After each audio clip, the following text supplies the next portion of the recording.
Hello punters and welcome back to another racing preview. Of course, this is the Around the Tracks feature where I preview my best bets and each way plays at Morphettville and the Gold Coast this time around. So without further ado, we're going to get straight into it.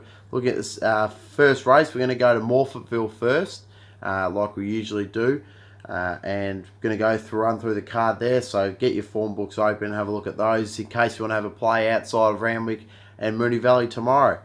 Looking at race number one now, I'm pretty keen on a Afawa, but I also have a bit of interest in Intrigue as well. So for me, I'm not going to have a play in the first race at Morphettville in terms of a best bet. It looks a very open race. But in race number two, I'm going to have a crack at number 3, Bling Dynasty here. Now, I thought this horse was really good last time out at Moonee Valley. Gave it a good chance at $21 odds. I had it in my numbers on that occasion, and it didn't disappoint. It was a really good run. Look, Paul Prushka's been placing his horses very nicely recently. This horse has been to the track 5 starts for 4 placings. So I think it can run a good race again. I mean, it's meeting the Statesman here who were beat last time out. And for me, it's just it's going around at bigger odds. So I think $5.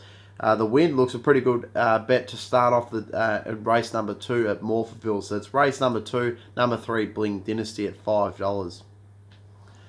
Race number 3, I also don't mind it one in this race either. It's number 2, Artie Lucas. I know it's very short at the $1.95, but this horse was very good beating Good Idea last time out. And I've got Good Idea to win at Moonee Valley in a tougher race, so if I'm going to have that in there, I've got to have this horse in to win this race here at Morphettville. So it's race number 3, number 2, Artie Lucas at $1.95. Hopefully we can get a bit of a better price, but I still think this horse will be very hard to beat.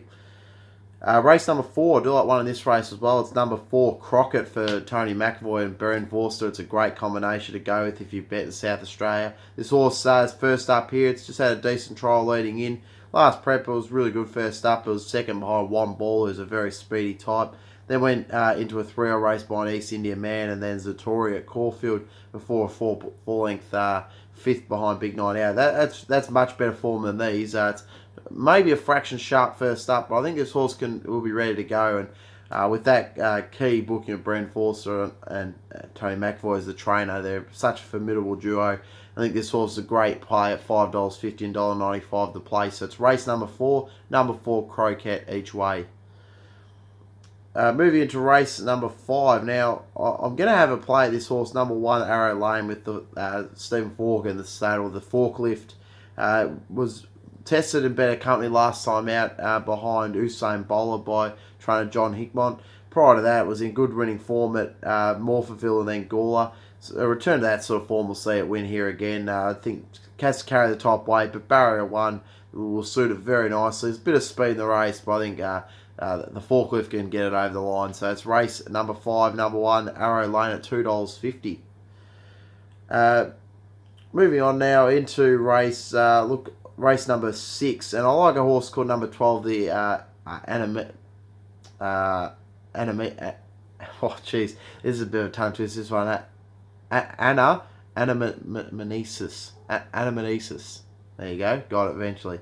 Last time out, I thought it was a really good run behind experimentation at Morphettville, and I was thinking, while it doesn't have great soft track stats, last start was on a soft and it ran really well there. So for me, stepping back from a benchmark 70 back to a 64, this horse has got to be given a great chance. Key Lau's 3 kilo claim brings down only 53.5 kilos, has barrier 12, but looks to be a little bit of speed in this race, so it should be able to sit back and be able to come along late and finish over the top of them at nice each way odds of $6 and $2.30 the place. So it's race number 6, number 12, Anamnesis. There you go, got it that time.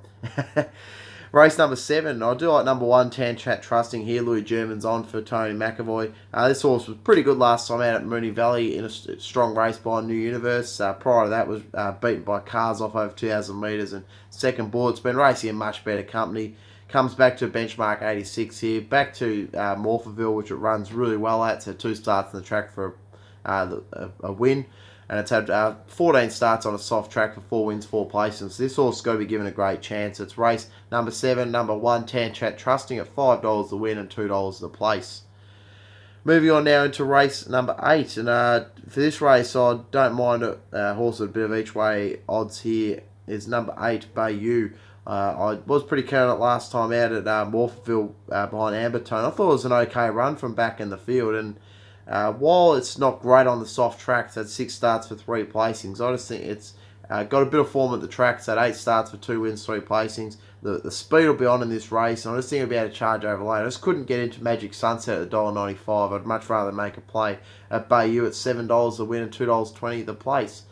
So that's the Morphettville best bets and each way plays. Moving into the Gold Coast, and we don't have to go very far to find a best bet in this race, and it's race number 1 over the 2200 metres, benchmark 85, and it's number 3 Boom Boom Epic for the Anderson Heathcote Racing team. I thought it was pretty good last time out in a much stronger company. It was an open race behind Calypso Bay. It was beaten 2.8 lengths on that occasion. Prior to that, it beat Victory 8 at Eagle Farm in an open race as well. Steps right back here to a benchmark 85. I think it's a very suitable race. I think it can dictate the speed.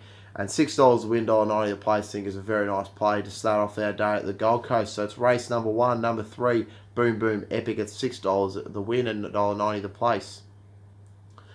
Moving into race number 3, and I like the chances of number 1 Morendi here with Michael Cale in the saddle. I thought it was a really good run last time out. It was only just pipped by Magnifier last time out. A similar run, we'll see it go very close here again.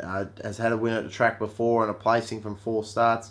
There's going to be a lot of speed on this race. This horse might be able to sit back and charge over them late, so give it a great chance. It's race number 3, number 1 Morendi at $3.50. Moving into race number 4, I'll give a bit of a chance here, number 5 Power Command at each way odds as well. It was a bit disappointing last night behind Boom Chicka Boom, who it meets here again, but prior to that, it was run behind Tanico. I thought was terrific. And then prior to that, behind November Man. I think a return to that sort of form, I'm willing to discount a one bad run and give it another chance here. The speed will be on in the race, so I don't think Boom Boom Epic's going to need a good time in the pace. It's going to be very good to win. So I think this horse can just sit back and be able to power over the top of them late. So it's race number 4, number 5 Power Command at $5.50 and $1.90 the place. Moving into race number 6 here, and I like a horse at a bit of each way odds here again, and it's number 16 Veronese. I thought this horse was very good on first up behind 6 Sigma. The form of that race has been pretty good. On second up here, I think will suit nicely, and I just think there's a lot of speed in this race. Be able to sit back in the field, be able to charge over late. Robbie Frad's got the ride. At $11 the win, $3.50 the place. So I was happy to have a bit of a play at it. So it's race number 6, number 16, Veronese at nice each way odds there. Moving on now into race number 7, and in this race I like number 8, Galway at nice each way odds. This horse was terrific winning last time out at Coffs Harbour. It strikes a much tougher field here, but it's good. It's got good track stats, and also there's going to be a lot of speed in this race, as is in a lot of the races at the Gold Coast. So I think this horse can just power from back in the field and finish over the top of them late. If it could show a similar turn of foot like it did last time out to win, it will go very close to winning this race at nice odds of $6.50 and $2.30 the place. So it's race number 7, number 8, Galway. Moving on now to race number 8, and I like to have another each way player at number 10, Time to Play. This horse loves running at the Gold Coast. Had 9 starts to track for 5 wins, 2 placings. Last time out it was pretty good by an epic girl, and prior to that was beaten a length by She's Chooses. This horse got a good chance, being some good races, and I think $12 to win, $3.50 the place is really good for a horse that loves running at this track. That's race number 8, number 10, Time to Play. Moving to the final race, it's an open race over 1,200 metres. I think this horse is well over the odds, and it's number 9, Sword of Justice. I tipped it on top last week, got scratched in favour for this race. Second up, off a good first up run by Tarzan. Second up stats are pretty good. Jim Byrne in the saddle. I think we got great each way odds of $6 the win and $4.60 the place. So it's race number 9. Number 9, Sword of Justice, at $16 a win and $4 a place. So a lot of value there at the Gold Coast. So hopefully we can get one of them to salute for us and give us a real nice bit of funds to back up our winnings at Randwick and also Moonee Valley and also Morphettville. So good luck if you're following tomorrow. Hopefully, if you haven't done so already, go and check out my other videos and check out all my best bets and my tips in those. Also check out my social media channels of C-Lane_racing tips on Instagram. and also Sealand Racing Tips on Facebook to check out all my tips, including midweek previews and tips, as well as these ones. And also look out for my videos during the week where I do a race day review, where I look at all the results from the weekend's racing, which I'll be doing so on Monday or Tuesday, and also be looking at runners to follow heading into spring. So good luck for your following, and thanks for following, and happy punting.